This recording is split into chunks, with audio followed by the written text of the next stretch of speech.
এবং আমি আন্তরিকভাবেই বলার চেষ্টা করেছিলাম, যেহেতু রাষ্ট্রের দায়িত্ব এখন আমাদের হাতে, এটা আমাদের দায়িত্ব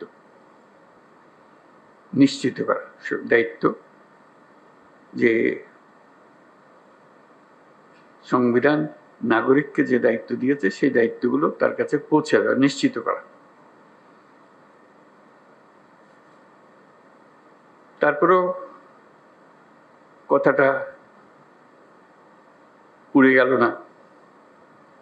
শুনলাম এখনো সংখ্যালঘুদের উপরে হামলা হচ্ছে। আমি সবাইকে নিয়ে বসলাম, আলাপ করলাম, এটা কিভাবে করা যায়, এটার থেকে উদ্ধার পাওয়া যায় কিভাবে। তখন দুর্গাপূজার সময় আসলো, তখন বললাম যে একটা সুযোগ, কারণ এখানে একটা বড় সমস্যা হইতে পারে, যেহেতু এটা পূজার ব্যাপার, আনন্দের ব্যাপার, উৎসবের ব্যাপার, এখানে হামলা হওয়ার সম্ভাবনা আছে।